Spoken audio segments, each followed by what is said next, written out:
మాట్లాడే ప్రతి మాట ఎవరు వింటున్నారు? ನಾವು ಮಾತಾಡುವಂತ ಪ್ರತಿಯೊಂದು ಮಾತುಗಳನ್ನು ಕೂಡ ಯಾರು ಕೇಳ್ತಾ ಇದ್ದಾರೆ? క్రీస్తునందుండి దేవుని ఎదుట మాట్లాడు. ಕ್ರಿಸ್ತನ ಅನ್ಯೋನ್ಯತೆಯಲ್ಲಿ ಇದ್ದುಕೊಂಡು ದೇವರ ಸಮಕ್ಷಮದಲ್ಲಿ ನಾವು ಮಾತಾಡ್ತಾ ಇದ್ದೀವಿ. మరి అప్పుడు దేవుడు ఊరుకుంటాడా? ಹಾಗಾದ್ರೆ ದೇವರು ಸುಮ್ನೆ ಇರ್ತಾನ? తప్పు చెప్తే ఊరుకుంటాడా? ತಪ್ಪು ಹೇಳಿದ್ರೆ ಸುಮ್ನೆ ಇರ್ತಾನ?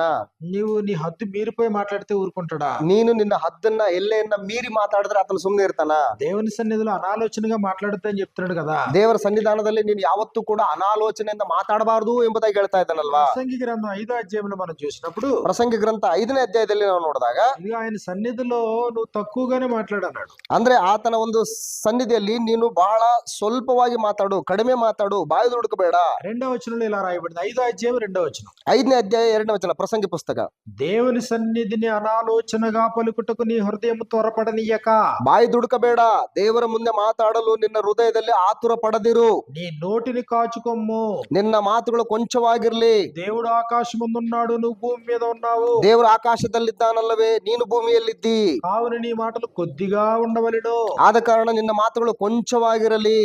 కాబట్టి ఏది నోటుకొస్తే అది మాట్లాడడం కాదు. ಬಾಯಿಗೆ ಏನ್ ಬರ್ತದೋ ಅದನ್ನ ಮಾತಾಡುವಂತದ್ದಲ್ಲ. నీ ఆలోచన నీ ఇష్టాన్ని చెప్పడం కాదు. ನಿನ್ನ ಆಲೋಚನೆ ನಿನ್ನ ಇಷ್ಟವನ್ನ ಹೇಳುವಂತದ್ದಲ್ಲ. మానవ అభిప్రాయాలను ప్రకటించడం కాదు. ಮನುಷ್ಯನ ಅಭಿಪ್ರಾಯಗಳನ್ನ ಪ್ರಕಟಿಸುವಂತದ್ದು ಅಲ್ಲ. లేదంటే లోకంలో ఉండేటువంటి న్యూసో లేకపోతే టీవీ న్యూసో లేకపోతే న్యూస్ పేపరో చెప్పడం కాదు. ಲೋಕದಲ್ಲಿರ್ತಕ್ಕಂಥ ಟಿವಿನೋ ನ್ಯೂಸ್ ಪೇಪರ್ ಅವುಗಳಲ್ಲಿರ್ತಕ್ಕಂಥ ವಿಷಯಗಳನ್ನು ಹೇಳುವಂತದ್ದು ಅಲ್ಲ. కల్పితాలు మాట్లాడడం కాదు. ಕಲ್ಪಿತಗಳನ್ನ ಮಾತಾಡುವಂತದ್ದು ಅಲ್ಲ. కాబట్టి నువ్వు ఉపదేశించడానికి సిద్ధపడి ముందుకు వచ్చావు. ನೀನು ಉಪದೇಶ ಮಾಡೋದಕ್ಕೆ ಸಿದ್ಧಗೊಂಡು ಮುಂದೆ ಬಂದಿದ್ಯಾ? ఏం ఉపదేశించాలి? ಏನು ಉಪದೇಶ ಮಾಡ್ಬೇಕು? దేవుని సంగతులే మాట్లాడు. ದೇವರ ಸಂಗತಿಗಳನ್ನೇ ಮಾತಾಡಬೇಕು. లేఖనాలను అతిక్రమించకూడదు. ಈ ಶಾಸ್ತ್ರದಲ್ಲಿರ್ತಕ್ಕಂಥವುಗಳನ್ನ ಅತಿಕ್ರಮಿಸಿ ನೀನು ಮುಂದಕ್ಕೆ ಹೋಗಬಾರ್ದು. నుండి దేవుని ఎదుట మాట్లాడుతున్నావు అని జాగ్రత్తగా మాట్లాడు. ಕ್ರಿಸ್ತನ ಅನ್ಯೋನ್ಯತೆಯಲ್ಲಿ ಇದ್ದುಕೊಂಡು ದೇವರ ಸಮಕ್ಷಮದಲ್ಲಿ ನೀನು ಮಾತಾಡ್ತಾ ಇದೀಯಾ ಅನ್ನುವಂಥದ್ದು ಗಮನದಲ್ಲಿ ಇಟ್ಕೊಂಡು ಮಾತಾಡ್ಬೇಕು. 2 రోజులు ಕಂಟಿನ್ಯೂగా ఉండడం కష్టమే కదా. 2 ದಿನ ಕಂಟಿನ್ಯೂ ಆಗಿ ಇರುವಂತದ್ದು ಕಷ್ಟನೇ ಅಲ್ವಾ? మధ్యలో జోకులు ఉండవు, ಮಧ್ಯದಲ್ಲಿ ಯಾವ ಜೋಕ್ಗಳು ಇರಲ್ಲ, బయట స్టోరీలు ఉండవు, ಹೊರಗಿನ ಯಾವ ಕಥೆಗಳು ಸ್ಟೋರಿಗಳು ಯಾವ ಇರಲ್ಲ. మరి ఉపదేశాన్నే వినాల. ಬರೀ ಉಪದೇಶನ್ನೇ ಕೇಳ್ತಾ ಇರ್ಬೇಕು. మరి దేవుడు దానికే పరిమితం చేశాడు. ಮತ್ ಏನ್ ಮಾಡೋಣ? ದೇವ್ರು ಅದಕ್ಕೆ ಪರಿಮಿತಗೊಳಿಸ್ಬಿಟ್ಟಿದ್ದಾನೆ. ఎందుకంటే మాట్లాడేటువంటి ఉపదేశించేటువంటి వాడు, ಮಾತಾಡ್ತಕ್ಕಂಥವ್ರು, ಉಪದೇಶ ಮಾಡ್ತಕ್ಕಂಥವ್ರು క్రీస్తునందు దేవుని ఎదుట బోధించడం. ಕ್ರಿಸ್ತನ ಮುಂದೆ, ದೇವರ ಮುಂದೆ ಬೋಧಿಸುವಂತವ್ರು. ಅವರು బోధించేది ఎవరి ముందు? ಯಾರು ಮುಂದೆ ಬೋಧಿಸ್ತಾರೆ? ಬೋಧಿಸುವಂತವ್ರು కొరింథీయులకు రాసినటువంటి మొదటి పత్రికలో, ಕೊರಿಂಥದವರಿಗೆ ಬರೆದ ಮೊದಲನೇ ಪತ್ರಿಕೆ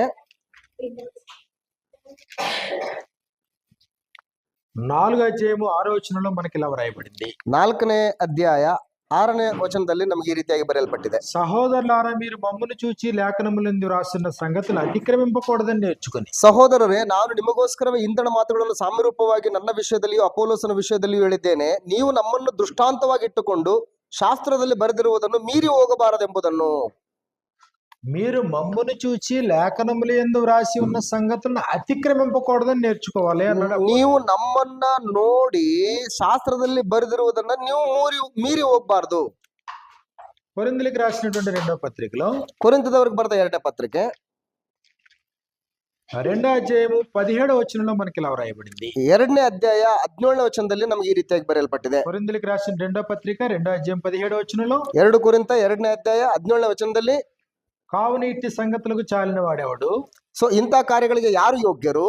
మేము దేవుని వాక్యమును కలిపి చెరిపాడు అనేకుల వలె ఉండక, ಆದರೆ ನಾವು ದೇವರ ವಾಕ್ಯವನ್ನು ಕಲಬೆರಿಕೆ ಮಾಡುವವರಾದ ಹೆಚ್ಚು ಪಾಲಿನ ಜನರ ಹಾಗಿರದೆ, నిష్కాపట్యము గలవారమును దేవుని వల్ల నియమింపబడిన వారమునై ఉండి క్రీస్తునందు దేవుని ఎదుట బోధించున్నాము. ನಿಷ್ಕಪಟಿಗಳಾಗಿ ದೇವರಿಂದ ಉಪದೇಶ ಹೊಂದಿದವರಿಗೆ ತಕ್ಕ ಹಾಗೆ ಕ್ರಿಸ್ತನ ಅನ್ಯೋನ್ಯತೆಯಲ್ಲಿದ್ದುಕೊಂಡು ದೇವರ ಸಮಕ್ಷಮದಲ್ಲಿಯೇ ಮಾತಾಡ್ತೇವೆ. ఎవరి ముందు? ಯಾರ ಮುಂದೆ? క్రీస్తు యేసునందు దేవుని ఎదుట బోధించుచున్నాము. ಕ್ರಿಸ್ತನ ಅನ್ಯೋನ್ಯತೆಯಲ್ಲಿದ್ದುಕೊಂಡು ದೇವರ ಸಮಕ್ಷಮದಲ್ಲಿಯೇ ಮಾತಾಡ್ತೇವೆ. అంటే ఇప్పుడు ఉపదేశాన్ని ఎవరు వింటున్నారు? ಉಪದೇಶನ ಯಾರು ಕೇಳ್ತಾ ಇದ್ದಾರೆ? దేవుడు విన్నాడా? ದೇವ್ರು ಕೇಳ್ತಾ ಇದ್ದಾನ? క్రీస్తు ప్రభు ఉన్నాడా? ಪ್ರಭುವಾದ ಯೇಸು ಕ್ರಿಸ್ತನವ್ರು ಇದ್ದಾರಾ? భౌతికంగా కనబడే ఆడియన్స్ మీరు. ಭೌತಿಕವಾಗಿ ಕಣ್ಣಿಗೆ ಕಾಣಿಸುವಂತ ಆಡಿಯನ್ಸ್ ಗಳು ನೀವು, ಕೇಳುಗರು ನೀವು. మీరు వింటున్నారో వింటలేదో మీ ముఖ కవళికలు ఏంటనేది మేము గమనించగలం. ನೀವು ಕೇಳ್ತಿರೋ ಕೇಳಲ್ವೋ ಅನ್ನುವಂಥದ್ದನ್ನ ನಿಮ್ಮ ಮುಖ ಭಾವನೆಯನ್ನ ನೋಡ್ಬಿಟ್ಟು ನಾವು ಅರ್ಥ ಮಾಡ್ಕೊಳ್ಬಲ್ಲೆವು. కానీ ఇక్కడ అదృశ్యంగా ఉండి వినేది ఎవరు? ಇಲ್ಲಿ ಕಣ್ಣಿಗೆ ಕಾಣಿಸಲಾರದೆ ಇದ್ದುಕೊಂಡು ಕೇಳುವಂತವ್ರು ಯಾರು? క్రీస్తు యేసునందు దేవుని ఎదుట బోధించున్నాము. ಕ್ರಿಸ್ತೇಸುವಿನಲ್ಲಿ ಇದ್ದುಕೊಂಡು ದೇವರ ಮುಂದೆ ಬೋಧಿಸ್ತಾ ಇದ್ದೀವಿ ನಾವು. మరి ఆ ఆలోచన రావాలి కదా. ಆ ಆಲೋಚನೆ ಬರ್ಬೇಕಲ್ವಾ? క్రీస్తునందు దేవుని ఎదుట బోధించుచున్నాము. ಕ್ರಿಸ್ತನ ಅನ್ಯೋನ್ಯತೆಯಲ್ಲಿ ಇದ್ದುಕೊಂಡು ದೇವರ ಸಮಕ್ಷಮದಲ್ಲೇ ನಾವು ಬೋಧಿಸ್ತಾ ಇದ್ದೀವಿ, ಮಾತಾಡ್ತಾ ಇದ್ದೀವಿ. అంటే ఈ మాటలు దేవుడు వింటున్నాడా? ಈ ಮಾತುಗಳನ್ನ ದೇವ್ರು ಕೇಳ್ತಾ ಇದ್ದಾನಾ? క్రీస్తు ప్రభు వింటున్నాడా? ಯೇಸು ಕ್ರಿಸ್ತನವರು ಕೇಳ್ತಾ ಇದ್ದಾರಾ? ఆయన ఆడియన్స్ లో ఒకటిగా వింటున్నాడా? ಆತನು ಕೇಳುಗರಲ್ಲಿ ಒಬ್ಬನಾಗಿದ್ದುಕೊಂಡು ಕೇಳ್ತಾ ಇದ್ದಾನಾ? మరి ఇప్పుడు ఒళ్ళు దగ్గరెట్టుకుని మాట్లాడాలి కదా. ಮೈ ಬಿಗಿಯಾಗಿ ಇಟ್ಕೊಂಡು ಹತ್ರದಲ್ಲಿ ಇಟ್ಕೊಂಡು ನಾವು ಮಾತಾಡ್ಬೇಕಲ್ವಾ? ఇదిగో ఆరాధనలో మూడోది వాక్యోపదేశమై ఉంది. ಆರಾಧನೆ ಕಾರ್ಯಕ್ರಮದಲ್ಲಿ ಮೂರನೇದು ವಾಕ್ಯೋಪದೇಶವಾಗಿದೆ. వాక్యాన్ని ఉపదేశించటం, ವಾಕ್ಯವನ್ನು ಉಪದೇಶ ಮಾಡುವಂತದ್ದು. పర్లేదులే వీళ్ళందరూ పల్లెటూరు వాళ్ళు అనుకుంటే కుదరదు. ಪರವಾಗಿಲ್ಲ ಬಿಡ್ರಿ, ಇವೆಲ್ಲ ಹಳ್ಳಿ ಜನಗಳು, ಇವ್ರಿಗೆ ಏನ್ ಅರ್ಥ ಆಗಲ್ಲ ಬಿಡ್ರಿ, ನಾವ್ ಏನ್ ಬೇಕಾದ್ರೂ ಹೇಳ್ಬೋದು ಅಂತ ಹೇಳಿದ್ರೆ ಅದು ನಡೆಯಲ್ಲ. వీళ్ళకి అంత జ్ఞానం లేదు అనుకుంటే కుదరదు. ಇವ್ರಿಗೆ ಏನ್ ಅಷ್ಟೊಂದು ಜ್ಞಾನ ಇಲ್ಲ ಅಂತ ಹೇಳಿದ್ರು ಕೂಡ ನಡೆಯೋದಿಲ್ಲ. వీళ్ళకి బైబిల్లో సంగతులు ఏం తెలియదు కాబట్టి మనం ఏం చెప్తే అది నడిచిపోతే అనుకుంటే కుదరదు. ಇವ್ರಿಗೆ ಬೈಬಲ್ ಬಗ್ಗೆ ಅವ್ರಿಗೆ ಇನ್ನೂ ಏನು ಗೊತ್ತಿಲ್ಲ, ನಾವ್ ಏನ್ ಹೇಳಿದ್ರು ಕೂಡ ನಡೆದೋಗುತ್ತೆ ಅಂತ ಹೇಳ್ಬಿಟ್ಟು ನಾವು కాబట్టి ఉపదేశించేటువంటి ప్రతివాడు కూడా, ಉಪದೇಶ ಮಾಡ್ತಕ್ಕಂಥ ಪ್ರತಿಯೊಬ್ಬ ವ್ಯಕ್ತಿಯು ಕೂಡ దేవుని యొక్క మార్గాన్ని తెలియజేయాలి, ದೇವರ ಮಾರ್ಗಗಳನ್ನ ತಿಳಿಯಪಡಿಸಬೇಕು. యెషయా గ్రంథం 2వ అధ్యాయంలో మనం చూసినప్పుడు, ಯೆಶಾಯನ ಗ್ರಂಥ 2ನೇ ಅಧ್ಯಾಯವನ್ನ ನಾವು ಗಮನಿಸಿದ್ರೆ 3వ వచనంలో మనకి ఇలా వ్రాయబడింది. 3ನೇ ವಚನದಲ್ಲಿ ನಮಗೆ ಈ ರೀತಿಯಾಗಿ ಬರೆಯಲ್ಪಟ್ಟಿದೆ. యాకోబు దేవుని మందిరపై యెహోవా పర్వతమునకు మనం వెళ్ళుదాం రండి. ಬನ್ನಿರಿ, ಯೆಹೋವನ ಪರ್ವತಕ್ಕೆ, ಯಾಕೋಬ್ಬರ ದೇವರ ಮಂದಿರಕ್ಕೆ ಹೋಗೋಣ. ఆయన తన మార్గముల విషయమై మనకు బోధించును. ಆತನು ತನ್ನ ಮಾರ್ಗಗಳ ವಿಷಯವಾಗಿ ನಮಗೆ ಬೋಧನೆ ಮಾಡುವನು. దేవుని యొక్క మందిరంలో ఏం ప్రకటించబడాలంట? ಅಂದ್ರೆ ದೇವರ ಮಂದಿರದಲ್ಲಿ, ದೇವರ ಆಲಯದಲ್ಲಿ ಏನು ಪ್ರಕಟಿಸಲ್ಪಡಬೇಕಂತೆ? తన మార్గముల విషయమై మనకు ప్రకటించబడును. ದೇವರು ತನ್ನ ಮಾರ್ಗಗಳ ವಿಷಯವಾಗಿ ನಮಗೆ ಬೋಧಿಸ್ತಾನೆ. అంటే ఇప్పుడు దేవుని దగ్గరికి వస్తే దేవుని మార్గం బయలుపాటు అవ్వాలా? ಅಂದ್ರೆ ದೇವರ ಬಳಿಗೆ ಬಂದಾಗ ದೇವರ ಮಾರ್ಗಗಳು ನಿಮ್ಗೆ ಬಯಲ್ಪಡಬೇಕು. దేవుని మార్గం ఏదో అది నువ్వు ప్రకటించాలా. ದೇವರ ಮಾರ್ಗ ಯಾವುದು ಅದನ್ನ ನೀನು ಪ್ರಕಟಿಸಬೇಕು. ఇదిగో దేవుని పద్ధతులు ఇవి, దేవుని ఆలోచన ఇది, దేవుని చిత్తం ఇది, దేవుని యొక్క నిర్ణయాలు ఇవి అని చెప్పాలి. ದೇವರ ಪದ್ಧತಿ ಇದು, ದೇವರ ಆಲೋಚನೆ ಇದು, ದೇವರ ನೀತಿ ಇದು, ದೇವರು ಕೋರ್ಕೊಂಡಂತದ್ದು ಇದು ಅನ್ನುವಂಥದ್ದನ್ನ ಪ್ರಕಟಿಸಬೇಕು. దేవుడు ఇలాంటి వారిని కోరుకుంటున్నాడని తెలియజేయాలి. ದೇವರು ಇಂಥವರನ್ನ ಕೋರ್ಕೊಳ್ತಾ ಇದ್ದಾನೆ ಎಂಬುದಾಗಿ ನೀನು ಪ್ರಕಟಿಸಬೇಕು. దేవుని మార్గాన్నే ప్రకటించాలి తప్ప ದೇವರ ಮಾರ್ಗಗಳನ್ನೇ ಪ್ರಕಟಿಸಬೇಕೇ ಹೊರತು ఇచ్చికపు మాటలు ఉపయోగించకూడదు. ಮನುಷ್ಯರನ್ನ ಸಂತೋಷ ಪಡಿಸುವಂತಹ ಮಾತುಗಳನ್ನ ಮಾತಾಡಬಾರದು. తెస్సలోనికీయులకు రాసినటువంటి మొదటి పత్రికలో 2వ అధ్యాయంలో మనం చూసినప్పుడు, ತೆಸಲೋನಿಕದವರಿಗೆ ಬರೆದ ಮೊದಲನೇ ಪತ್ರಿಕೆ 2ನೇ ಅಧ್ಯಾಯದಲ್ಲಿ, తెస్సలోనికీయులకు రాసినటువంటి మొదటి పత్రిక 2వ అధ్యాయంలో మనకి ఇలా వ్రాయబడింది. ತೆಸಲೋನಿಕದವರಿಗೆ ಬರೆದ ಮೊದಲನೇ ಪತ್ರಿಕೆ 2ನೇ ಅಧ್ಯಾಯದಲ್ಲಿ ನಮಗೆ ಈ ರೀತಿಯಾಗಿ ಬರೆಯಲ್ಪಟ್ಟಿದೆ. 3వ వచనం నుండి, 3ನೇ ವಚನದಿಂದ, యాలేనగా మా బోధ కపటమైనది కాదు, ಯಾಕೆಂದರೆ ನಮ್ಮ ಬೋಧನೆಯು ಅಬದ್ಧವಲ್ಲ, అపవిత్రమైనది కాదు, మోసయుక్తమైనది కాదు, ಅಶುದ್ಧವೂ ಅಲ್ಲ, ಮೋಸವೂ ಅಲ್ಲ. సువార్తను మాకు అప్పగించుటకు యోగ్యులమని దేవుని వల్ల ఎంచబడిన వారమై, ದೇವರು ನಮ್ಮನ್ನು ಯೋಗ್ಯರೆಂದೆಣಿಸಿ ಸುವಾರ್ತೆಯನ್ನು ನಮಗೆ ವಶಕ್ಕೆ ಒಪ್ಪಿಸಿದನಲ್ಲ. మనుషులను సంతోషపెట్టు వారము కాక మన హృదయములను పరీక్షించి దేవుడినే సంతోషపెట్టు వారమే బోధించున్నాము. ಒಪ್ಪಿಸಿದನಲ್ಲ ಎಂದು ಯೋಚಿಸುವರಾಗಿ ಮನುಷ್ಯರನ್ನು ಮೆಚ್ಚಿಸಬೇಕೆನ್ನದೆ ಹೃದಯವನ್ನು ಪರಿಶೋಧಿಸುವ ದೇವರನ್ನೇ ಮೆಚ್ಚಿಸಬೇಕೆಂದು ಮಾತಾಡ್ತೇವೆ. మనుషులు మెప్పు కొరకు ఉపదేశించొద్దు. ದೇವರನ್ನ ಮೆಚ್ಚಿಸಬೇಕೆ ಹೊರತು ಮನುಷ್ಯರ ಮೆಚ್ಚುಗೆಗೋಸ್ಕರ ಉಪದೇಶ ಮಾಡಬೇಡ. మనుషుల యొక్క సన్మానాలను దృష్టిలో పెట్టుకుని బోధించొద్దు. ಮನುಷ್ಯರು ಮಾಡುವಂತ ಸನ್ಮಾನಗಳನ್ನ ದೃಷ್ಟಿಯಲ್ಲಿ ಇಟ್ಟುಕೊಂಡು ಉಪದೇಶ ಮಾಡಬೇಡ. ఒకవేళ మనుషులకి అనుకూలంగా బోధిస్తే మరలా పిలుస్తారేమో అని బోధించొద్దు. ಮನುಷ್ಯರನ್ನ ನೀನು ಮೆಚ್ಚಿಸಬೇಕನ್ನುವಂತ ದಿಕ್ಕಿನಲ್ಲಿ ನಾನು ಬೋಧಿಸಿದ್ರೆ ಮತ್ತೆ ಮತ್ತೆ ನನ್ನನ್ನು ಕರೀತಾರೇನೋ ಅನ್ನುವಂತ ಉದ್ದೇಶ ಇಟ್ಕೊಂಡು ಬೋಧಿಸಬೇಡ. మనుషుల మెప్పు, మనుషుల పొగడ్త నీకు ఇంపార్టెంట్. ಮನುಷ್ಯರ ಮೆಚ್ಚುಗೆ, ಮನುಷ್ಯರ ಹೊಗಳಿಕೆ ನಿನಗೆ ಇಂಪಾರ್ಟೆಂಟ್ ಅಲ್ಲ. దేవుని వల్ల ఎంచబడిన వారమే మనుషులను సంతోషపెట్టు వారము కాక హృదయములను పరీక్షించి దేవుడినే సంతోషపెట్టు వారమే బోధించున్నాము. ನೀವು ಮನುಷ್ಯರನ್ನ ಮೆಚ್ಚಿಸುವುದೇ ಹೃದಯವನ್ನು ಪರಿಶೋಧಿಸುವ ದೇವರನ್ನೇ ಮೆಚ್ಚಿಸಬೇಕೆಂದು ಮಾತಾಡಬೇಕು. కాబట్టి బోధన వినేది ఎవరు? ಬೋಧನೆಯನ್ನ ಕೇಳ್ತಕ್ಕಂಥವ್ರು ಯಾರು? భౌతికంగా మనం వింటున్నాం, ಭೌತಿಕವಾಗಿ ನಾವು ಕೇಳ್ತಾ ಇದ್ದೀವಿ. కనపడనటువంటి ప్రభు దేవుడు కూడా వింటున్నాడు. ಕಣ್ಣಿಗೆ ಕಾಣಲಾರದಂತಹ ದೇವರು ಮತ್ತು ಕರ್ತನು ಕೇಳ್ತಾ ಇದ್ದಾರೆ. విన్నటువంటి ఈ మాటల వల్ల ఎవరు సంతోషపడాలా? ಕೇಳಿದಂತಹ ಈ ಮಾತುಗಳಿಂದ ಯಾರು ಸಂತೋಷ ಪಡಬೇಕು? దేవుడు సంతోషించాలి, ದೇವರು ಸಂತೋಷ ಪಡಬೇಕು, ప్రభు సంతోషించాలి. ಕರ್ತನಾದ ಯೇಸು ಕ್ರಿಸ್ತನು ಸಂತೋಷ ಪಡಬೇಕು. మీరు సంతోషిస్తారో దుఃఖపడతారో తర్వాత సంగతి. ನೀವು ಸಂತೋಷ ಪಡ್ತಿರೋ ದುಃಖ ಪಡ್ತಿರೋ ಅದು ನೆಕ್ಸ್ಟ್. ಅದು నువ్వు మనసులో నొచ్చుకుంటావో ఆనందిస్తావో తర్వాత సంగతి. ನೀವು ಮನಸ್ಸಿನಲ್ಲಿ ಚುಚ್ಕೊಳ್ತಿರೋ, ನೊಂದ್ಕೊಳ್ತಿರೋ ಅಥವಾ ಆನಂದ ಪಡ್ತಿರೋ ಅದು ನೆಕ್ಸ್ಟ್. ಅದು నువ్వు కాన్సన్ట్రేషన్ తో వింటావో నిద్రపోతావో తర్వాత సంగతి. ನೀವು ಕಾನ್ಸಂಟ್ರೇಷನ್ ಅಂದ್ರೆ ಏಕಾಗ್ರತೆಯಿಂದ ಕೇಳ್ತಿರೋ ಅಥವಾ ನಿದ್ರೆ ಮಾಡ್ತಿರೋ ಅದು ನೆಕ್ಸ್ಟ್. ಅದು కానీ ఉపదేశాన్ని వినేది ఎవరో? ಉಪದೇಶವನ್ನ ಕೇಳ್ತಿರುವಂತವ್ರು ಯಾರು? దేవుడు వింటున్నాడు. ದೇವ್ರು ಕೇಳ್ತಾ ಇದ್ದಾನೆ. ఆయన సంతోష పెట్టడానికి బోధించు. ಆತನನ್ನು ಸಂತೋಷ ಪಡಿಸುವುದಕ್ಕೆ ನೀನು ಬೋಧನೆ ಮಾಡು. క్రీస్తునందుండి దేవుని ఎదుట బోధించు. ಕ್ರಿಸ್ತನ ಅನ್ಯೋನ್ಯತೆಯಲ್ಲಿ ಇದ್ದುಕೊಂಡು ದೇವರ ಸಮಕ್ಷಮದಲ್ಲಿ ಇದ್ದುಕೊಂಡು ನೀನು ಮಾತಾಡಬಹುದು. దైవం ఎప్పుడు కోరుకుని బోధించు. ಅಂದ್ರೆ ದೈವದ ಒಂದು ಉಕ್ತಿಗಳನ್ನ ಕೋರ್ಕೊಂಡವನಾಗಿ ಬೋಧಿಸು. కాబట్టి వాక్యోపదేశం ఉంది. ಆದ್ರಿಂದ ಆರಾಧನೆ ಕಾರ್ಯಕ್ರಮದಲ್ಲಿ ವಾಕ್ಯೋಪದೇಶ ಇದೆ. అది టైం పాసా? ಇದೇನು ಟೈಮ್ ಪಾಸಾ? విలువైనటువంటి టయాన్ని ఏదో ఒక కలబొల్లు కౌరులతో నింపడవా? ಅಂದ್ರೆ ಬೆಲೆಯುಳ್ಳಂತಹ ಈ ಸಮಯವನ್ನ ಯಾವುದೋ ಒಂದು ಅಜ್ಜಿ ಕಥೆಗಳು, ಯಾವುದೋ ಒಂದು ಕಲ್ಪನಾ ಕಥೆಗಳನ್ನ ಹೇಳಿ ಇದನ್ನ ಹಾಳು ಮಾಡೋದ? ఏదో ఒక రకంగా స్టోరీ చెప్పి ఒక గంట గడపడమా? ಯಾವುದೋ ಒಂದು ಕಥೆನ ಹೇಳಿ ಸ್ಟೋರಿನ ಹೇಳ್ಬಿಟ್ಟು ಒಂದು ಗಂಟೆನ ಹಾಗೆ ಸುಮ್ನೆ ಕಳೆದು ಬಿಡದ? లేకపోతే కాసేపు కొన్ని జోకులేసి జనాలను ఉర్రు తొలగించి నవ్వించటమా? ಇಲ್ಲ ಒಂದ್ ಸ್ವಲ್ಪ ಹೊತ್ತು ಜನಗಳಿಗೆ ಜೋಕ್ ಹೇಳ್ಬಿಟ್ಟು ಅವ್ರನ್ನ ಸಂತೋಷಗೊಳಿಸಿ ಸಮಯನ್ನ ಬಿಟ್ಕೊಟ್ಬಿಡದ? లేకపోతే ఏదైనా ఒక వ్యక్తిని ఇద్దరు వ్యక్తులను టార్గెట్ చేసి మాట్లాడమా? ಇಲ್ಲ ಒಂದಿಬ್ಬರು ವ್ಯಕ್ತಿಗಳನ್ನ ಟಾರ್ಗೆಟ್ ಮಾಡಿ ಮಾತಾಡುವಂತದ್ದ?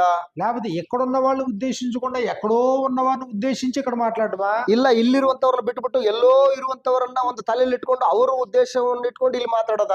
ఎక్కడున్న వారిని వదిలిపెట్టేసి అన్య జనుల గురించి ఇక్కడ మాట్లాడమా? ಇಲ್ಲಿರುವಂತವ್ರನ್ನ ಬಿಟ್ಬಿಟ್ಟು ಅನ್ಯ ಜನಗಳ ಬಗ್ಗೆ ಇಲ್ಲಿ ಮಾತಾಡೋದ?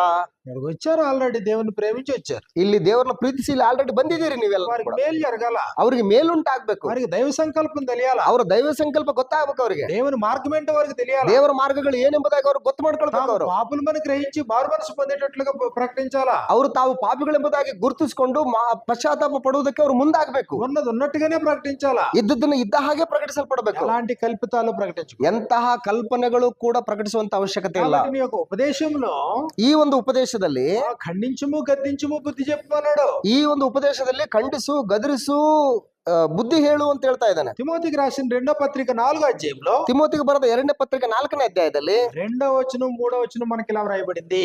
3-2ನೇ ವಚನದಲ್ಲಿ ನಮಗೆ ಈ ರೀತಿಯಾಗಿ ಬರೆಯಲ್ಪಟ್ಟಿದೆ. 2వ తిమోతి 4వ అధ్యాయము 2-3 వచనాల్లో, 2ನೇ ತಿಮೋತಿ 4ನೇ ಅಧ್ಯಾಯ 2-3 ವಚನಗಳಲ್ಲಿ వాక్యమును ప్రకటించుము, ದೇವರ ವಾಕ್ಯವನ್ನು ಸಾರು, సమయమును అసమయందును ప్రయాసపడుము, ಅನುಕೂಲವಾದ ಕಾಲದಲ್ಲಿಯೂ ಅನುಕೂಲವಿಲ್ಲದ ಕಾಲದಲ್ಲಿಯೂ ಅದರಲ್ಲಿ ಆಸಕ್ತನಾಗಿರು, దీర్ఘశాంతముతో ఉపదేశించుచు, ಸಂಪೂರ್ಣವಾದ ದೀರ್ಘ ಶಾಂತಿಯಿಂದ ಉಪದೇಶ ಮಾಡ್ತಾ, ఖండించుము గద్దించుము బుద్ధి చెప్పుము. ಖಂಡಿಸು, ಗದರಿಸು, ಎಚ್ಚರಿಸು. ఖండన ఉండాలి, ಖಂಡನೆ ಇರಬೇಕು, గద్దింపు ఉండాలి, ಗದರಿಕೆ ಇರಬೇಕು, బుద్ధి చెప్పడం ఉండాలి. ಬುದ್ಧಿ ಹೇಳುವಂತದ್ದು ಇರಬೇಕು. ఖండించడం గద్దించడం బుద్ధి చెప్పడం. ಖಂಡಿಸುವಂತದ್ದು, ಗದರಿಸುವಂತದ್ದು, ಎಚ್ಚರಿಸುವಂತದ್ದು, ಬುದ್ಧಿ ಹೇಳುವಂತದ್ದು. ఎందుకు? ಯಾಕೆ?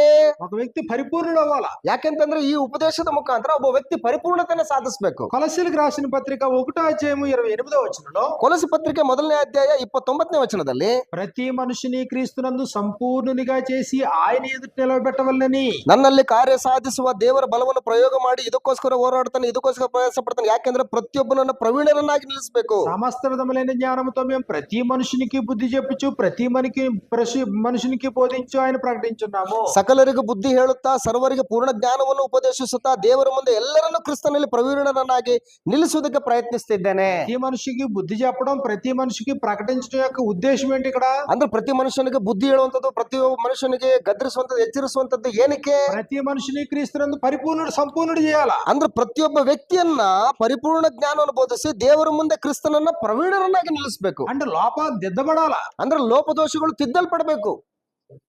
అనుకూలమైన బోధ చేయకూడదు, ಅನುಕೂಲಕರವಾದ ಬೋಧನೆ ಮಾಡಬಾರದು. మనుషులకు అనుకూలంగా ఉండేటట్లుగా ప్రకటించకూడదు, ಮನುಷ್ಯರಿಗೆ ಅನುಕೂಲಕರವಾಗಿರುವಂತಹ ರೀತಿಯಲ್ಲಿ ಪ್ರಕಟಿಸಬಾರದು. ఇదిగో ప్రకటించాలి. ಈಗ ಪ್ರಕಟಿಸಬೇಕು. ఆ మనుషులు తాము పాపులమని గ్రహించేటట్లుగా, ಮನುಷ್ಯರು ತಾವು ಪಾಪಿಗಳೆಂಬುದಾಗಿ ಅವರು ಗ್ರಹಿಸ್ಲಿಕ್ಕಾಗುವಂತೆ, గద్దించుము బుద్ధి చెప్పుము అన్నాడు. ಅವ್ರನ್ನ ಖಂಡಿಸು, ಗದರಿಸು, ಅವ್ರಿಗೆ ಬುದ್ಧಿ ಹೇಳು ಅಂತ ಹೇಳ್ತಾ ಇದ್ದಾನೆ. కాబట్టి ఉపదేశంలో అవి లేవనుకోండి, ಈ ರೀತಿಯಾದಂತಹ ಉಪದೇಶಗಳಲ್ಲಿ ಇವುಗಳು ಇಲ್ಲ ಅಂತ ಇಟ್ಕೊಳ್ಳಿ, ఒక వ్యక్తి పరిపూర్ణుడయ్యే అవకాశం ఉందా? ಒಬ್ಬ ವ್ಯಕ್ತಿ ಪರಿಪೂರ್ಣನಾಗುವುದಕ್ಕೆ ಅವಕಾಶ ಇದೆಯಾ? పరిపూర్ణుడు అవడానికి అవకాశం. ಒಬ್ಬ ವ್ಯಕ್ತಿ ಪರಿಪೂರ್ಣ ಆಗೋದಕ್ಕೆ ಅವಕಾಶ ಇರೋದಿಲ್ಲ. ఇదిగో అలాగని చెప్పేసి ಹಂಗಂತ ಹೇಳ್ಬಿಟ್ಟು ఖండించుము గద్దించు బుద్ధి చెప్పు మాత్రమే కాదు, ಬರೀ ಖಂಡಿಸು, ಗದರಿಸು, ಬುದ್ಧಿ ಹೇಳು, ಎಚ್ಚರಿಸು ಇದು ಮಾತ್ರವೇ ಅಲ್ಲ. కొరింథీయులకు రాసిన మొదటి పత్రిక 14వ అధ్యాయం 3వ వచనంలో, ಕೊರಿಂಥದವರಿಗೆ ಬರೆದ ಮೊದಲ ಪತ್ರಿಕೆ 14ನೇ ಅಧ್ಯಾಯ 3ನೇ ವಚನದಲ್ಲಿ, క్షేమాభివృద్ధియు హెచ్చరికయు ఆదరణీయు కలిగినట్లు ಅವರಿಗೆ ಭಕ್ತಿ ವೃದ್ಧಿಯನ್ನು, ಪ್ರೋತ್ಸಾಹವನ್ನು, ಸಂತೈಸುವಿಕೆಯನ್ನು ಉಂಟು ಮಾಡುತ್ತಾನೆ. ఇదిగో ఆరాధనలో ఉండేటువంటి బోధ యొక్క ఉద్దేశం 3 ఉద్దేశాలు చెప్పాడు. ಅಂದ್ರೆ ಆರಾಧನೆಯಲ್ಲಿ ಮಾಡಲ್ಪಡುವಂತಹ ಬೋಧನೆ ಅಥವಾ ಉಪದೇಶದ ಉದ್ದೇಶ ಏನಂತ ಹೇಳ್ಬಿಟ್ಟು ಹೇಳ್ತಾ ಇದ್ದಾನೆ. ఒకటి క్షేమాభివృద్ధి జరగాల, ಒಂದನೇದ್ದು ಭಕ್ತಿ ವೃದ್ಧಿ ಆಗ್ಬೇಕು, 2 హెచ్చరిక దొరకాలి, ಎರಡನೇದ್ದು ಎಚ್ಚರಿಕೆ ಉಂಟಾಗಬೇಕು, 3 ఆదరణ దొరకాలి. ಅವರಿಗೆ ಸಂತೈಸುವಿಕೆ ಉಂಟಾಗಬೇಕು. కేవలం హెచ్చరిక మాత్రమే కాదు, ಕೇವಲ ಬುದ್ಧಿ ಹೇಳೋದು ಎಚ್ಚರಿಕೆ ಮಾತ್ರ ಅಲ್ಲ, క్షేమాభివృద్ధి మాత్రమే కాదు, ಬರೀ ಕ್ಷೇಮಾಭಿವೃದ್ಧಿ ಮಾತ್ರ ಅಲ್ಲ, ఆదరణ కూడా పొందాలి. ಸಂತೈಸುವಿಕೆಯೂ ಕೂಡ ಬೇಕು. కాబట్టి వాక్యాన్ని ఉపదేశించేటువంటి వాడు, ವಾಕ್ಯವನ್ನು ಉಪದೇಶ ಮಾಡ್ತಕ್ಕಂಥ ಒಬ್ಬ ವ್ಯಕ್ತಿ, ఇదిగో క్రీస్తునందు దేవుని ఎదుట బోధించుచున్నాము, ಕ್ರಿಸ್ತನ ಅನ್ಯೋನ್ಯತೆಯಲ್ಲಿ ಇದ್ದುಕೊಂಡು ದೇವರ ಸಮಕ್ಷಮದಲ್ಲಿ ಆತನು ಬೋಧನೆ ಮಾಡ್ತಾ ಇದ್ದಾನೆ. మనుషుల్ని సంతోషపెట్టడానికి కాదు, హృదయములు పరీక్షించి దేవుణ్ణే సంతోషపెట్టి వారమే బోధించున్నాము. ಮನುಷ್ಯರನ್ನ ಸಂತೋಷ ಪಡಿಸಬೇಕೆನ್ನದೆ ಹೃದಯಗಳನ್ನ ಶೋಧಿಸುವಂತಹ ದೇವರನ್ನ ಸಂತೋಷ ಪಡಿಸುವಂತ ನಿಟ್ಟಿನಲ್ಲಿ దేవుని యొక్క మార్గాన్నే ప్రకటిస్తూ ఉన్నాము. ದೇವರ ಮಾರ್ಗಗಳನ್ನೇ ಪ್ರಕಟಿಸ್ತಾ ಇದ್ದೀವಿ. మనుషుల యొక్క ఆలోచనలు గాని కల్పనా కథలు గాని ప్రకటించట్లేదు. ಮನುಷ್ಯರ ಆಲೋಚನೆಗಳನ್ನಾಗ್ಲಿ, ಮನುಷ್ಯರ ಕಲ್ಪಿತ ಕಟ್ಟಳೆಗಳನ್ನಾಗ್ಲಿ, ಕಥೆಗಳನ್ನಾಗ್ಲಿ ಇಲ್ಲಿ ಪ್ರಕಟಿಸ್ತಾ ಇಲ್ಲ. లేఖనములు ఎందు రాసి ఉన్న సంగతులను అతిక్రమించట్లేదు. ಈ ಶಾಸ್ತ್ರದಲ್ಲಿ ಬರೆದಿರುತ್ತವುಗಳನ್ನ ನಾವು ಮೀರಿ ಹೋಗಲಾರ್ದಂಗೆ. కాబట్టి ఉపదేశించేటువంటి వాడు ఆ రకంగా ఉపదేశించాలి. ಉಪದೇಶ ಮಾಡ್ತಕ್ಕಂಥವನು ಆ ರೀತಿಯಾಗಿ ಉಪದೇಶ ಮಾಡಬೇಕು. అలా ఉపదేశించగలిగిన వాడు ఉపదేశించాలి ఆరాధనలో. ಆ ರೀತಿಯಾಗಿ ಉಪದೇಶ ಮಾಡುವುದಕ್ಕೆ ಬಲ್ಲವನು ಆರಾಧನೆಯಲ್ಲಿ ಉಪದೇಶ ಮಾಡಬೇಕು. కంప్లీట్ గా తన ఇంద్రియాలు కంట్రోల్లో పెట్టుకుని, ಕಂಪ್ಲೀಟ್ ಆಗಿ ತನ್ನ ಇಂದ್ರಿಯಗಳನ್ನ ನಿಗ್ರಹದಲ್ಲಿ ಇಟ್ಕೊಂಡು, తన యొక్క ఇంద్రియ నిగ్రహణ కలిగి, ತನ್ನ ಇಂದ್ರಿಯಗಳನ್ನ ತನ್ನ ಸ್ವಾಧೀನದಲ್ಲಿ ಇಟ್ಕೊಂಡು, మాటలు ఎక్కువ మాట్లాడకుండా, ಮಾತುಗಳು ಹೆಚ್ಚೆಚ್ಚಾಗಿ ಮಾತಾಡ್ಲಾರ್ದಂಗೆ, నోటికి ఏదొస్తే అది మాట్లాడకుండా, ಬಾಯಿಗೆ ಏನು ಬರುತ್ತೋ ಅದನ್ನ ಮಾತಾಡದಾಗೆ ప్రతి మాట కౌంటబుల్, ಪ್ರತಿಯೊಂದು ಮಾತುಗಳು ಕೂಡ ಲೆಕ್ಕ ಒಪ್ಪಿಸಬೇಕಾಗ್ತದೆ. ప్రతి మాట రికార్డెడ్, ಪ್ರತಿಯೊಂದು ಮಾತುಗಳು ಕೂಡ ರೆಕಾರ್ಡೆಡ್ ಆಗ್ತವೆ. ప్రతి మాటకే ఇదిగో దైవం సాక్ష్యం. ಪ್ರತಿಯೊಂದು ಮಾತುಗಳಿಗೂ ಕೂಡ ದೇವರು ಸಾಕ್ಷಿಯಾಗಿದ್ದಾನೆ. క్రీస్తునందుండి దేవుని ఎదుట మాట్లాడుతున్నాను. ಕ್ರಿಸ್ತನ ಅನ್ಯೋನ್ಯತೆಯಲ್ಲಿ ಇದ್ದುಕೊಂಡು ದೇವರ ಸಮಕ್ಷಮದಲ್ಲಿ ನೀನು ಮಾತಾಡ್ತಾ ಇದೆಯಾ? మనుషులు ఉండొచ్చు, ఉండకపోవచ్చు, రికార్డ్ చేసుకోవచ్చు, మానేయచ్చు. ಮನುಷ್ಯರು ಇರಬಹುದು, ಇಲ್ದೇ ಇರಬಹುದು, ರೆಕಾರ್ಡ್ ಮಾಡ್ಕೊಳ್ಬಹುದು, ಮಾಡ್ಕೊಳ್ಳದೇ ಇರಬಹುದು. కానీ దేవుని ముందు మాట్లాడుతున్నాను. ಆದ್ರೆ ದೇವರ ಮುಂದೆ ನೀನು ಮಾತಾಡ್ತಾ ಇದೆಯಾ? దేవుని మార్గాన్నే తెలియజేయాలి. ದೇವರ ಮಾರ್ಗವನ್ನೇ ತಿಳಿಯಪಡಿಸಬೇಕು. అది ప్రకటన యొక్క ఉద్దేశం. ಅದು ಉಪದೇಶ ಮಾಡುವಂತಹ ಒಂದು ಉದ್ದೇಶ. కాబట్టి దీన్ని ఏమన్నాడు అంటే, ಇದನ್ನ ಏನು ಅಂತ ಕರೆದಿದ್ದಾನಂತಂದ್ರೆ, రోమీయులకు రాసిన పత్రిక 15వ అధ్యాయం 15వ వచనంలో, ರೋಮ ಪತ್ರಿಕೆ 15ನೇ ಅಧ್ಯಾಯ 15ನೇ ವಚನದಲ್ಲಿ, అన్యజనులు అను అర్పణ అన్నాడు. దీన్ని కూడా అర్పణ, బలి. ಅದು ಇದನ್ನು ಕೂಡ ಏನಂತಂದ್ರೆ ಅರ್ಪಣೆ ಅಂತ ಹೇಳ್ತಾ ಇದ್ದಾನೆ. అన్యజనుడు అను అర్పణ పరిశుద్ధాత్మ వలన పరిశుద్ధపరచబడి ప్రీతికరమవునట్లు నేను స్వార్థ విషయమై యాజక ధర్మం జరిగించుచు, ನಾನು ದೇವರ ಸುವಾರ್ತೆ ಸೇವೆಯನ್ನು ಯಾಜಕ ಸೇವೆ ಎಂಬಂತೆ ನಡೆಸಿ ಅನ್ಯ ದೇಶಸ್ಥರೆಂಬ ಕಾಣಿಕೆಯು ಪವಿತ್ರಾತ್ಮನ ಮೂಲಕವಾಗಿ ಪವಿತ್ರವಾಗಿದ್ದು ದೇವರಿಗೆ ಸಮರ್ಪಕವಾಗುವಂತೆ ಯತ್ನಿಸುವವನಾಗಿದ್ದೇನೆ.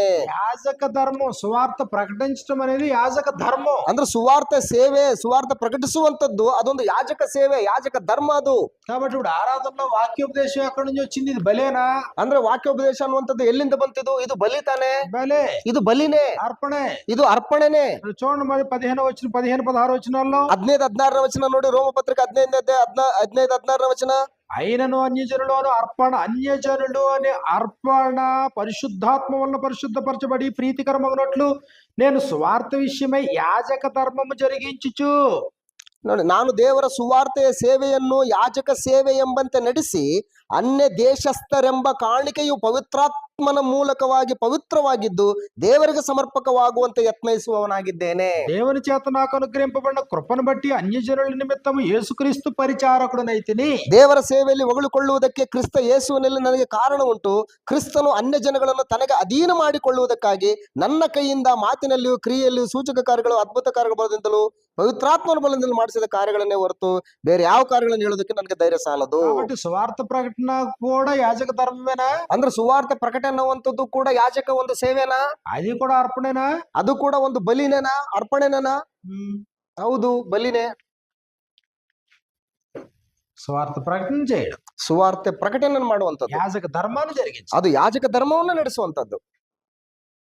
కాబట్టి జాగ్రత్తగా కార్యక్రమం చేయాలి. ಆದ್ರಿಂದ ಬಹಳ ಎಚ್ಚರಿಕೆಯಿಂದ ಈ ಕಾರ್ಯಕ್ರಮಗಳನ್ನ ಮಾಡಬೇಕು. అప్పుడు ఉపదేశించేటువంటి వాడు, ಆಗ ಉಪದೇಶ ಮಾಡ್ತಕ್ಕಂಥವನು తాను ఏం ఉపదేశిస్తున్నాడో ತಾನು ಏನು ಉಪದೇಶ ಮಾಡ್ತಾ ಇದ್ದಾನೋ దాన్ని ఆచరించట్లేదు అనుకోండి, ಅದನ್ನ ಅವನು ಅನುಸರಿಸಿಕೊಂಡು ನಡೀತಾ ಇಲ್ಲ, ಆಚರಿಸ್ತಾ ಇಲ್ಲ ಅಂತ ಅಂದ್ಕೊಳ್ಳಿ. అప్పుడు పరిస్థితి ఏంటి? ಆಗ ಪರಿಸ್ಥಿತಿ ಹೆಂಗಾಗಿರುತ್ತೆ? బోధిస్తున్నాడు కానీ అనుసరించట్లేదు. ಬೋಧಿಸ್ತಾ ಇದ್ದಾನೆ, ಆದ್ರೆ ಅದನ್ನ ಅನುಸರಿಸ್ಕೊಂಡು ನಡೀತಾ ಇಲ್ಲ.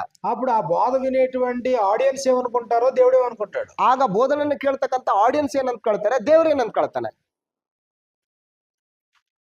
బోధిస్తున్నాడు. అద్భుతంగా బోధిస్తున్నాడు. లేఖనాలు అద్భుతంగా చెప్తున్నాడు. ಬೋಧನೆ ಮಾಡ್ತಾ ಇದ್ದಾನೆ, ಅದ್ಭುತವಾಗಿ ಬೋಧನೆ ಮಾಡ್ತಾ ಇದ್ದಾನೆ, ವಾಕ್ಯಗಳನ್ನು ಹೇಳ್ತಾ ಇದ್ದಾನೆ, ರೆಫರೆನ್ಸ್ಗಳು ತುಂಬಾ ಚೆನ್ನಾಗಿ ಹೇಳ್ತಾ ಇದ್ದಾನೆ. కానీ ఆ ప్రకారంగా బ్రతకడు. ಆದ್ರೆ ಅವುಗಳ ಪ್ರಕಾರ ಆತನು ಬದುಕ್ತಾ ಇಲ್ಲ. మరి అప్పుడు ఈ పరిస్థితి ఏంటి? ಆಗ ಪರಿಸ್ಥಿತಿ ಏನು? బోధింప తగినవాడా, బోధింప తగనివాడా? ಅಂದ್ರೆ ಬೋಧಿಸುವುದಕ್ಕೆ ಶಕ್ತನಾಗಿದ್ದಾನ ಅಥವಾ ಬೋಧಿಸುವುದಕ್ಕೆ ಅಶಕ್ತನಾಗಿದ್ದಾನ? ఏబుల్ టు టీచ్ అన్నాడు.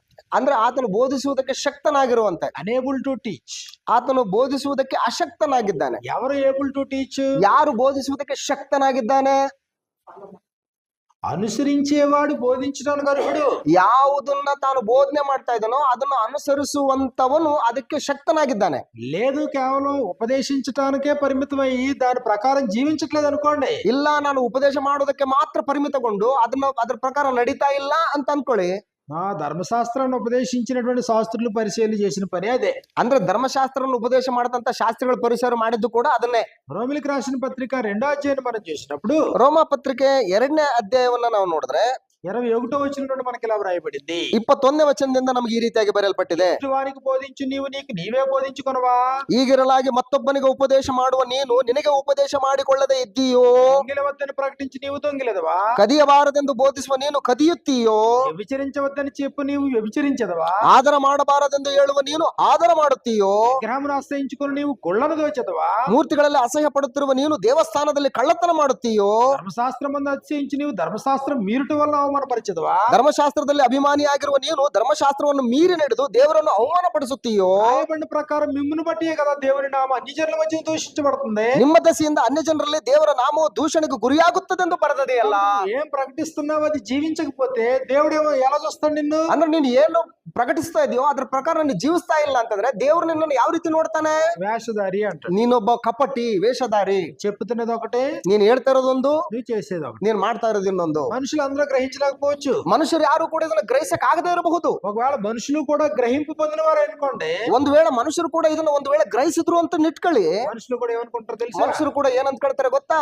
చూడు ఆయన చెప్పడానికి మొదలు పెట్టాడు, ನೋಡಿ ನೋಡಿ ನೋಡಿ ನೋಡಿ ಆತನ ಹೇಳೋದಕ್ಕೆ ಸ್ಟಾರ್ಟ್ ಮಾಡ್ದ ನೋಡಿ, అబద్ధాలే చెప్తున్నాడు. ಬರೀ ಸುಳ್ಳೇ ಹೇಳ್ತಾ ಇರ್ತಾನೆ. అతను మాత్రం ఆచరించడం, ಆತನ ಮಾತ್ರ ಅವಳನ್ನ ಕೈಕೊಂಡು ನಡೆಯಲ್ಲ, చెప్పడం మాత్రం బానే చెప్తాడు. ಹೇಳೋದು ಮಾತ್ರ ಬಹಳ ಚಂದವಾಗಿ ಹೇಳ್ತಾನೆ. నీతి కౌరులు బానే చెప్తాడు, ಅಂದ್ರೆ ನೀತಿಯ ಒಂದು ಕಥೆಗಳನ್ನ ತುಂಬಾ ಚೆನ್ನಾಗಿ ಹೇಳ್ತಾನೆ, కానీ అనుసరించడం. ಆದ್ರೆ ಅವುಗಳನ್ನು ಕೈಕೊಂಡು ನಡೆಯಲ್ಲ. అవమానంగా దేవునికి అది. ಅದು ಅವಮಾನ ತಾನೆ ದೇವರಿಗೆ.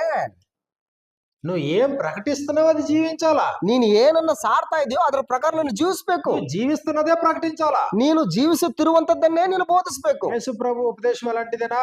ಯೇಸು ಕ್ರಿಸ್ತನ ಉಪದೇಶ ಇಂಥದ್ದೇನೇನಾ? ఆయన ఏం బోధించాడు అది జీవించాడా? ಆತನ ಏನು ಬೋಧನೆ ಮಾಡಿದ್ರು ಅದ್ರ ಪ್ರಕಾರ ಆತನ ಜೀವಿಸಿದ್ನಾ? అపోస్తుల ప్రకటన అలాంటిదేనా? ಅಪೊಸ್ತಲರು ಮಾಡಿದಂತ ಪ್ರಕಟಣೆ ಬೋಧನೆ ಕೂಡ ಅಂತದ್ದೇನಾ? అపోస్తుల బోధనే వారి జీవితాన్ని వేరు చేయగలమా? ಅಪೊಸ್ತಲರ ಬೋಧನೆಗಳನ್ನೇ ಬೇರೆ, ಅವ್ರ ಜೀವಿತನ್ನೇ ಬೇರೆ ಬೇರೆ ನಾವು ಮಾಡಬಹುದಾ?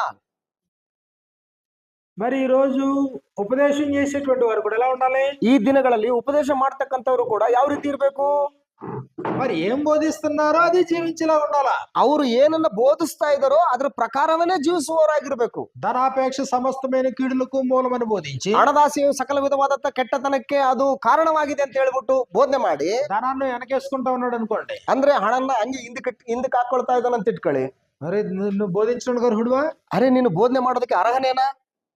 కొందరు దాన్ని ఆశించి విశ్వాసం నుండి తొలగిపోయి నానావాదులతో తమ్మును తామే పొడుచుకున్నారని చెప్పి, ಕೆಲವರು ಅವುಗಳನ್ನ ಆಶಿಸಿ ತಮ್ಮನ್ನು ತಾವೇ ಉರುಳಿನಲ್ಲಿ ಸಿಕ್ಕಾಳ್ತಾ ಇದ್ದಾರೆ ಅಂತ ಹೇಳ್ಬಿಟ್ಟು ಹೇಳ್ತಾ ಇದ್ದಾನಲ್ಲ. ధనాపేక్ష వద్దు అని చెప్పి, ಹಣದ ಆಸೆ ಬೇಡ ಅಂತ ಹೇಳ್ಬಿಟ್ಟು ధనాన్ని పోగేసుకుంటుంటే, ಹಣನ್ನ ಕೂಡಿಸಿಟ್ಕೊಳ್ತಾ ಇದ್ರೆ, వెండి బంగారాలు క్షయ వస్తువులను ప్రకటిస్తూ, ಅಂದ್ರೆ ಬೆಳ್ಳಿ ಬಂಗಾರಗಳು ನಶಿಸಿ ಹೋಗುವಂತವುಗಳು ಎಂಬುದಾಗಿ ಪ್ರಕಟಿಸ್ತಾ, వెండి బంగారాలకే జీవితంలో అధిక ప్రాముఖ్యత ఇస్తే, ಅಂದ್ರೆ ಬೆಳ್ಳಿ ಬಂಗಾರಗಳಿಗೆ ಜೀವಿತದಲ್ಲಿ ದೊಡ್ಡ ಒಂದು ಹೆಚ್ಚಿನ ಸ್ಥಾನವನ್ನು ಕೊಟ್ರೆ, మరి ఇప్పుడు ఏమైపోయింది? తేడా వచ్చిందా లేదా? ನೀನು ಬೋಧನೆ ಮಾಡುವಂತದ್ದು ನೀನ್ ನಡ್ಕೊಳ್ಳುವಂತದ್ದಕ್ಕೂ ವ್ಯತ್ಯಾಸ ಬಂತೋ ಇಲ್ವೋ? నీ బోధ వేరు, ನಿನ್ನ ಬೋಧನೆನೇ ಬೇರೆ, నీ జీవితం వేరు. ನಿನ್ನ ಜೀವಿತನೇ ಬೇರೆ. ఏ భేదం లేదు క్రీస్తునందు అని చెప్పి, ಕ್ರಿಸ್ತನಲ್ಲಿ ಯಾವುದೇ ರೀತಿಯಾದಂತಹ ವ್ಯತ್ಯಾಸಗಳು ಏನೂ ಇಲ್ಲ. యూదులైనా క్రీస్తులైనా దాసులైనా స్వతంత్రుడైన మనందరం ఒక్కరమే అని చెప్పి, ಯಹೂದ್ಯನಾಗಲಿ ಗ್ರೀಕನಾಗಲಿ ದಾಸನಾಗಲಿ ಒಡೆಯನಾಗಲಿ ನಾವೆಲ್ಲರೂ ಕೂಡ ಒಂದೇ ಎಂಬುದಾಗಿ ಪ್ರಕಟಿಸಿ, మనందరం సహోదరులు అని చెప్పి, ನಾವೆಲ್ಲರೂ ಕೂಡ ಸಹೋದರರು ಎಂಬುದಾಗಿ ಪ್ರಕಟಿಸಿ, తీరా తమ బిడ్డలకు పెళ్లి చేసేటప్పటికి ತೀರಾ ಅಂತಿಮವಾಗಿ ತಮ್ಮ ಮಕ್ಕಳಿಗೆ ಮದುವೆ ಮಾಡ್ಬೇಕಾದಂತ ಸಂದರ್ಭದಲ್ಲಿ సేమ్ క్యాస్ట్ కావాలన్నాడు అనుకోండి, ಸೇಮ್ ನಮ್ ಕುಲದವನೇ ಬೇಕು ಅಂತ ಅನ್ಕೊಂಡ ಅಂತ ಇಟ್ಕೊಳ್ಳಿ. నా కులం కులంలో ఉండే అబ్బాయే కావాలన్నాడు అనుకోండి, ನಮ್ಮ ಜಾತಿಯ ಕುಲದಲ್ಲಿರುವಂತ ಹುಡುಗನೇ ಬೇಕು ನನ್ ಮಗಳಿಗೆ ಅಂತ అలాంటి ಅಂದ వాడు ಕಡೆ ఉంటేనే పెళ్లి చేస్తానన్నాడు అనుకోండి, ಅಂತ ಹುಡುಗ ಸಿಕ್ಕರನೇ ನನ್ ಮಗಳಿಗೆ ಮದುವೆ ಮಾಡ್ತೀನಿ ಇಲ್ಲ ಅಂದ್ರೆ ಇಲ್ಲ ಅಂತ ಅನ್ಕೊಂಡ ಅಂತ నువ్వు ಕಡೆ ఏం ప్రకటిస్తున్నావు, నువ్వేం జీవిస్తున్నావు, ನೀನ್ ಏನ್ ಬೋಧನೆ ಮಾಡ್ತಾ ಇದೀಯಾ, ನೀನ್ ಏನ್ ಜೀವನ ಮಾಡ್ತಾ ಇದೀಯಾ? తేడా వచ్చేసిందా లేదా? ವ್ಯತ್ಯಾಸ ಬಂತೋ ಇಲ್ವೋ? ఉపదేశం అంటేనా? ಉಪದೇಶ ಅಂದ್ರೆ ಅದೇನೇನಾ? నువ్వేం ప్రకటిస్తున్నావో ముందు దాన్ని జీవించు, ನೀನ್ ಏನನ್ನ ಸಾರ್ತಾ ಇದೆಯೋ ಅದ್ರ ಪ್ರಕಾರ ನೀನು ಮೊದಲು ಜೀವಿಸು, అప్పుడు ఇతరులకు ప్రకటించు. ಆಗ ನೀನು ಇತರಿಗೆ ಅದನ್ನ ಹೇಳು. అది ఎఫెక్టివ్ గా ఉండే టీచింగ్. ಅದು ಒಂದು ಪ್ರಭಾವನ್ನ ಒಂದು ಬೀರುವಂತ ಒಂದು ಬೋಧನೆ ಆಗಿರ್ತದೆ. కానీ ఈ రోజు ఉపదేశకుల్లో ಈ ದಿನಗಳಲ್ಲಿ ಇರುವಂತಹ ಉಪದೇಶಕರುಗಳಲ್ಲಿ ఇదిగో తాము ఆస్తులు కూడగట్టుకుంటున్నారు, ಅವರು ತಮ್ಮ ಆಸ್ತಿಗಳನ್ನ ಕೂಡಿಸಿಟ್ಟುಕೊಳ್ತಾರೆ, ధనవృద్ధి చేసుకుంటున్నారు, ಹಣವನ್ನ ವೃದ್ಧಿಗೊಳಿಸ್ಕೊಳ್ತಾರೆ, దేవుని మాటలు మాత్రం చెప్తాం, ದೇವರ ಮಾತುಗಳನ್ನ ಮಾತ್ರ ಹೇಳ್ತಾ ಇರ್ತಾರೆ. కనికరం లేదు, ప్రేమ లేదు, సహనం లేదు, తగ్గింపు లేదు, ಕನಿಕರ ಇಲ್ಲ, ಸಹನೆ ಇಲ್ಲ, ತಮ್ಮನ್ನು ತಾವು ತಗ್ಗಿಸಿಕೊಳ್ಳುವಂತದ್ದಿಲ್ಲ, ದಯ ಇಲ್ಲ, త్యాగం లేదు, ತ್ಯಾಗ ಕೂಡ ಇಲ್ಲ. దీనివల్ల నీ పొరుగు అని ప్రేమించేమైపోయింది. ఇప్పుడు ನಿನ್ನಂತೆ ನಿನ್ನ ನೆರೆಯವನ್ನ ಪ್ರೀತಿಸು ಅನ್ನುವಂಥದ್ದು ಏನಾಗೋಯ್ತು ಇವಾಗ? భూమి మీద మీ కొరకు ధనాన్ని కూర్చుకోద్దని యేసుప్రభు మాట ఏమైంది? ఇప్పుడు ಭೂಮಿ ಮೇಲೆ ನೀವು ಹಣವನ್ನು ಕೂಡಿಸಿಟ್ಕೊಳ್ಳಬೇಡ್ರಿ ಅನ್ನುವಂತ ಕರ್ತನಾದ ಯೇಸು ಕ್ರಿಸ್ತನವರ ಮಾತು ಏನಾಯ್ತು? పరలోకంలో మీ కొరకు ధనాన్ని కూర్చుకోండి అనే మాట ఏమైంది? ಪರಲೋಕದಲ್ಲಿ ನೀವು ಗಂಟು ಮಾಡಿ ಇಟ್ಟುಕೊಳ್ಳ್ರಿ ಅನ್ನುವಂತಹ ಮಾತು ಏನಾಯ್ತದ ಇವಾಗ? ధనాపేక్ష సమస్తమైన కీళ్ళకు మూలం అనే మాట ఏమైంది? ಹಣದಾಸೆಯು ಸಕಲ ವಿಧವಾದಂತ ಕೆಟ್ಟತನಕ್ಕೆ ಮೂಲ ಕಾರಣವಾಗಿದೆ ಅನ್ನುವಂತ ಮಾತು ಏನಾಯ್ತು ಇವಾಗ? కాబట్టి ఆద్రింద బోధిస్తున్నారు చాలా మంది, ತುಂಬಾ ಜನ ಬೋಧನೆ ಮಾಡ್ತಾರೆ, ಇಲ್ಲ ಅಂತಿಲ್ಲ, బోధ ప్రకారంగా బ్రతకట్లేదు. ಬೋಧನೆ ಪ್ರಕಾರ ಬದುಕ್ತಾ ಇಲ್ಲ. అది కాదు ఆరాధనలో బోధించటం. ಆರಾಧನೆಯಲ್ಲಿ ಬೋಧಿಸುವಂತದ್ದು ಅದಲ್ಲ. ಅದು బోధించే వాళ్ళు దగ్గర పెట్టుకుని ಬೋಧಿಸುವಂತಹ ವ್ಯಕ್ತಿ ಮೈಯನ್ನ ಬಿಗಿಯಾಗಿಡ್ಕೊಂಡು, ನಾಲಿಯನ್ನ ಬಿಗಿಯಾಗಿಡ್ಕೊಂಡು, తన ఇంద్రియాలన్నీ నిగ్రహంలో పెట్టుకుని ತನ್ನ ಒಂದು ಇಂದ್ರಿಯಗಳನ್ನೆಲ್ಲವನ್ನು ಕೂಡ ಹತೋಟಿಯಲ್ಲಿ ಇಟ್ಕೊಂಡು, బైబిల్ గ్రంథాన్ని దాటిపోకుండా, ಬೈಬಲ್ ಗ್ರಂಥವನ್ನ ದಾಟಿ ಮುಂದಕ್ಕೆ ಹೋಗದೆ, దేవుని యొక్క ఉపదేశాన్ని దాటిపోకుండా, ದೇವರ ಉಪದೇಶವನ್ನ ದಾಟಿ ಮುಂದಕ್ಕೆ ಹೋಗದೆ, తన సొంత అభిప్రాయాలు చొప్పించకుండా, ತನ್ನ ಸ್ವಂತ ಅಭಿಪ್ರಾಯಗಳನ್ನ ತೋರಿಸ್ಕೊಳ್ಳದೆ, ಹೇಳ್ಕೊಳ್ಳದೆ, గ్రంథాన్ని అపార్థం చేసుకోకుండా, ಗ್ರಂಥವನ್ನ ಅಪಾರ್ಥ ಮಾಡಿಕೊಳ್ಳದೆ, లోకంలో అక్కడక్కడ జరుగుతున్న సంఘటనలు ఉదాహరించకుండా, ಲೋಕದಲ್ಲಿ ಅಲ್ಲಲ್ಲಿ ನಡೆಯುತ್ತಿರ್ತಕ್ಕಂತ ಘಟನೆಗಳನ್ನ ಉದಾಹರಣೆಯಾಗಿ ಹೇಳದೆ, దేవుని యొక్క సంకల్పాన్ని ఉన్నదన్నట్టుగానే బోధించాలి. ದೇವರ ಸಂಕಲ್ಪವನ್ನ ಇದ್ದದ್ದನ್ನ ಇದ್ದ ಹಾಗೆ ಬೋಧಿಸ್ಬೇಕು. దేవుడు ఏం ప్రకటించమన్నాడో అదే ప్రకటించాలి. ದೇವರು ಏನನ್ನ ಪ್ರಕಟಿಸು ಅಂತ ಹೇಳಿದನೋ ಅದನ್ನೇ ಪ್ರಕಟಿಸಬೇಕು. ఎక్కువ చెప్పేసానా? ಜಾಸ್ತಿ ಹೇಳ್ಬಿಟ್ನಾ? అలా చెప్పుకుంటూ పోతాను, ಹಂಗೇ ಹೇಳ್ಕೊಂಡು ಹೋಗ್ಬಿಡ್ತೀನಿ. టయాన్ని బట్టి అవసరమైతే తగ్గించేస్తాను. ಸೊ ಟೈಮ್ ನೋಡ್ತಾ, ನಿಮ್ಮ ಒಂದು ಮುಖ ಭಾವಗಳನ್ನ ನೋಡ್ತಾ ಅವಾಗ ನಿಲ್ಲಿಸ್ಬಿಡ್ತೀನಿ ನಾನು. అలాగే కూర్చొని ಹಾಗೇ ಕೂತ್ಕೊಂಡು, చిన్న బ్రేక్ అంటే టీ బ్రేక్ అటు ఇటు పోయే బ్రేక్ కాదు, ಚಿಕ್ಕ ಬ್ರೇಕ್ ಅಂದ್ರೆ ಟೀ ಆ ಕಡೆ ಈ ಕಡೆ ಹೋಗುವಂತ ಬ್ರೇಕ್ ಅಲ್ಲ ಅದು. ఒక పాట పాడండి, ಒಂದು ಹಾಡಾಡಿ మిగిలిన రెండు పూర్తి చేద్దాం. ಈ ಉಳಿದ ಎರಡುಗಳನ್ನ ಕಂಪ್ಲೀಟ್ ಮಾಡಿ. ఇది అర్థమైందా? ಅರ್ಥ ಆಯ್ತಾ? వాక్యాన్ని ఉపదేశించటం, ವಾಕ್ಯನ ಉಪದೇಶ ಮಾಡುವಂತದ್ದು, దేవుని సంకల్పం బయలుపాటు చేయడం, ದೇವರ ಸಂಕಲ್ಪವನ್ನ ಬಯಲ್ಪಡಿಸುವಂತದ್ದು, ఉన్న సంగతులు ఉన్నట్టుగానే ప్రకటించడం, ಇದ್ದದ್ದನ್ನ ಇದ್ದ ಹಾಗೆ ಪ್ರಕಟಿಸುವಂತದ್ದು. కాబట్టి ఇది అన్యజనులు అనే అర్పణ అన్నాడు దీన్ని. ಅಂದ್ರೆ ಅನ್ಯ ದೇಶಸ್ಥರೆಂಬ ಒಂದು ಕಾಣಿಕೆ ಅಂತ ಹೇಳ್ತಾ ಇದ್ದಾನೆ. సువార్త ప్రకటించటం అనేది దీన్ని యాగం అన్నాడు దీన్ని. ಅಂದ್ರೆ ಸುವಾರ್ತೆ ಪ್ರಕಟಣೆ యాజక ಅನ್ನುವಂಥದ್ದು ధర్మం అన్నాడు దీన్ని. ಇದೊಂದು ಯಾಜಕ ಧರ್ಮ, ಇದೊಂದು ಯಜ್ಞ, ಇದೊಂದು ಬಲಿ ಅಂತ ಹೇಳ್ತಾ ಇದ್ದಾನೆ. రాజులైన యాజక సమూహంగా ఇది మన ధర్మం, మన ಇದು ರಾಜವಂಶಸ್ಥರಾದ ಯಾಜಕರಾಗಿರುವಂತ ನಮ್ಮಗಳ ಒಂದು ಕರ್ತವ್ಯ, ನಮ್ದು ಧರ್ಮ ಇದು.